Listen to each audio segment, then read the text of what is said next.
Então, galera, vamos ver o que teve de melhor aqui no canal da ESPN. Depois de todo esse jogo aí do Flamengo e esse empate horroroso pra nós, né? O Vasco foi bom, mas pra gente foi ruim. Vamos ver aí todas as análises dos nossos comentaristas aí sobre esse jogo.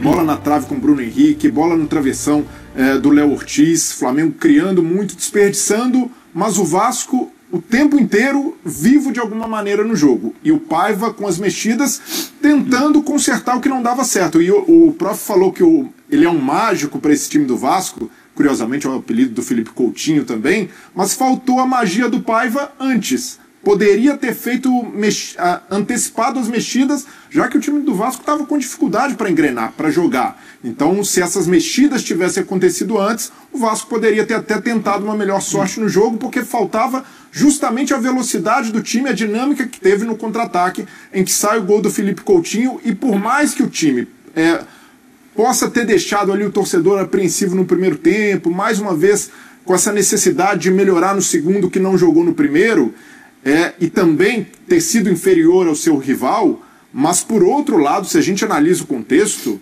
no mesmo campeonato o Vasco sofreu sua maior goleada para esse mesmo adversário na história do confronto, numa crise terrível, e hoje se vê na parte de cima da tabela, com uma distância muito confortável da zona de rebaixamento, podendo focar no objetivo da Copa do Brasil, e o principal, num jogo em que um empate é um banho de autoestima para o torcedor vascaíno, por arrancar esse resultado, e principalmente pelo Felipe Coutinho ter jogado 20 minutos e marcado um gol, porque havia ali, ele jogou apenas 4 partidas, ficou mais de um mês fora e volta marcando um gol de empate, um gol que dá um ponto importante para o Vasco nesse cenário todo. Então hoje sim, o torcedor vascaíno pode dizer que o Coutinho voltou e que o time está resistindo, o time está brigando e querendo demais nessa temporada sob o comando do Paiva. É mais de 63 mil pessoas no Maracanã. Se você perguntar aos torcedores que saíram dali, provavelmente os torcedores do Vasco, apesar do volume final de jogo, estão mais satisfeitos do que os do Flamengo, né, Pedro? Tudo bem?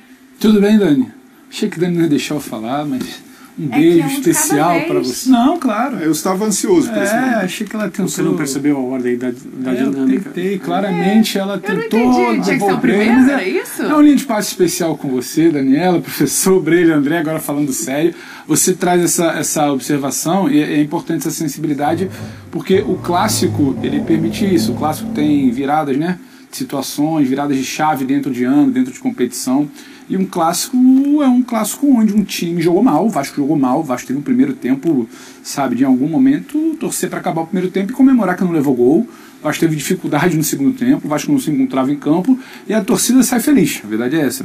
E um Flamengo que teve bons momentos no primeiro tempo, não dá também para ficar só com o recorte final do vacilo, sabe, não segurar a bola, de tomar um gol, sabe. O Flamengo, o time que é, para as pretensões que tem, ele não pode se perder dentro de uma partida do tamanho de um clássico ou mata-mata, que seja como se perdeu hoje. Sai incomodado, insatisfeito, porque a grande estrela do rival que não vinha jogando ainda faz um gol, você deixa escapar 2 pontos numa briga que você ainda quer de título, você teve um primeiro tempo sim bom, o Flamengo tem boas notícias de primeiro tempo, a movimentação do Plata estreando, do Gerson, joga uma barbaridade de bola, o Arrascaeta e o Bruno Henrique, a movimentação deles é muito interessante, isso sem falar do que jogou e do que joga Léo Ortiz. Então tudo que o Flamengo teve de bola, teve de criação, teve de circulação, teve de aceleração e fez um gol. E não mata, e não segura essa bola no pé. O Flamengo tem qualidade no seu elenco para segurar essa bola no pé.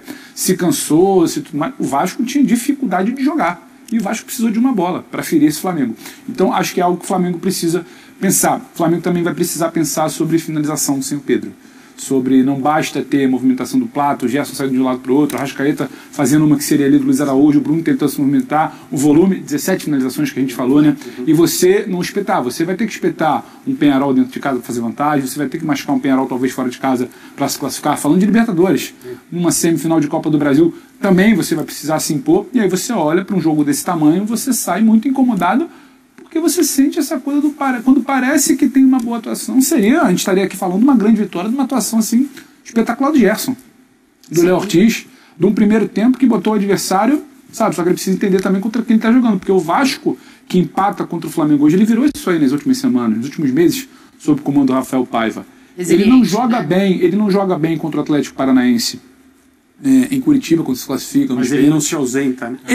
Ele tem momentos muito complicados contra o Atlético Paranaense em São Januário, mas ele vira.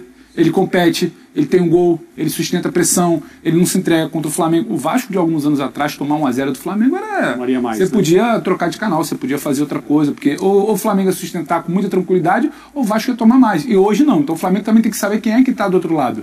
Saber que time é esse. E pecou muito aí. O que para mim é pertinente na discussão sobre o Flamengo, eu vejo a maioria das pessoas criticar a falta de jogo, a falta de gol, a falta de ofensividade, mas o time pode mais. Eu acabei de usar essa frase também, né? O Flamengo pode mais. Mas o que mais me estranha, sendo um time treinado por essa comissão técnica, o jogo de hoje ilustra bem. Se o Flamengo tivesse conseguido fechar o jogo depois do gol do Gerson, com posse, com solidez defensiva, a gente diria que, olha, foi brilhante? Não foi. Mas foi melhor do que o Vasco o tempo todo. Fez um gol de rara capacidade coletiva, né? O Wesley, De Arrascaeta, Gerson. O Gerson jogou demais, o Léo Ortiz jogou demais e o Flamengo fez uma partida correta, quente, importante contra um adversário que é diferente dos outros, né? A gente falaria. E ganhou. Acabou. Haveria pouco espaço para qualquer crítica, mesmo porque mais um jogador se machucou, e é um jogador que era meio um super-herói, porque todo mundo se machucava, ele não, né? E o Arrascaeta entrou meio na emergência, ficou mais tempo em campo do que deveria, do que talvez até pudesse ficar, mas não, o Flamengo não consegue fechar o jogo. Sim. E não é que não consegue fechar o jogo porque não faz o segundo gol, não consegue fechar porque mostra de novo fragilidade defensiva, e para mim esse é o ponto estranho.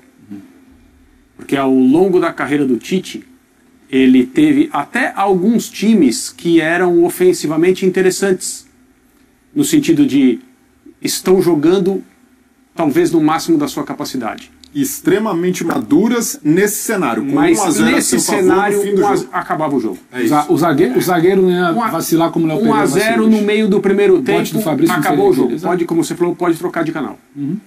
E não foi só hoje, não é só hoje.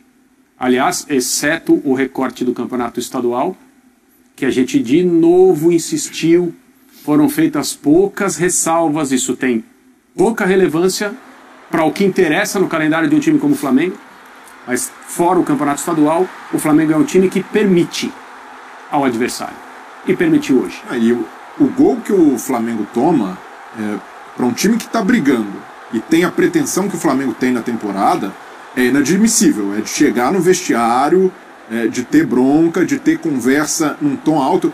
Nessa jogada aí, por que não pararam com falta o Ryan? Ele sai ali no drible, ali no meio campo. E todas as disputas você perde. E você deixa o jogador sozinho na área. O Flamengo desperdiça várias oportunidades consecutivas de interceptar por uma marcação com baixa intensidade num contra-ataque que era tudo que o Vasco queria e buscou durante toda a partida. É curioso, então, pro torcedor... Desculpa te interromper, mas eu vou te devolver a palavra só porque eu acho que tem um ponto aí que é fundamental nesse debate, que é a visão do próprio torcedor do Flamengo, né? Você pega a rede social, você lê as mensagens, você vai ver torcedor muito bravo realmente com a questão defensiva, que já é uma questão anterior ao Tite. Mas hoje o torcedor ele faz duas ressalvas. Uma, jogou melhor do que vinha jogando, no sentido de ter e controlar a bola. O primeiro tempo é muito interessante. E o torcedor do Flamengo, ele acaba mais incomodado com o que o Pedro trouxe pra gente debater, que é a questão de quem vai pegar essa bola e chutar no gol, do que efetivamente com a questão defensiva. Porque, assim, existem muitas bolas, e aí a gente analisando o jogo, que o Gerson toca pro lado em vez de chutar no gol. E aí a bola que o Arrascaeta, que o esforço vacila, e o Arrascaeta sai cara a cara. Então, eu acho que esse é o ponto que, nesse momento, o torcedor do Flamengo tá perguntando quem vai resolver esse problema antes da defesa, sabe? Dani, falta um pouco mais de contundência, verdade. Característica também de torcida. O torcedor do Flamengo ele quer saber do gol. Talvez outras torcidas querem saber de não tomar gol. O torcedor do Flamengo ele quer olhar pra frente e... Então assim, em relação ao jogo contra o Vasco aí, o time jogou bem, apesar de que ainda assim o sistema defensivo ainda, eu acho que tá faltando mais pegada do treinador mesmo, pegar firme, porque realmente o time chega na frente, tem alguns que não chutam, só que com essas contratações que fizeram agora, o Alexandre deu muita dinâmica na esquerda, o Plata principalmente ali infernizou ali a zaga do Vasco, né? Jogou para todo lado, chutava, brigava. Então, eu creio que ele e o Luiz Araújo vai dar muito bom, porque eles são meio parecidos, né? E então, assim, acho que o próximo confronto do Flamengo, né, contra o Grêmio, e fica um pouco difícil agora, né, do Campeonato Brasileiro, porque tá perdendo muito ponto besta. Então, os pontinhos vai fazer falta no final.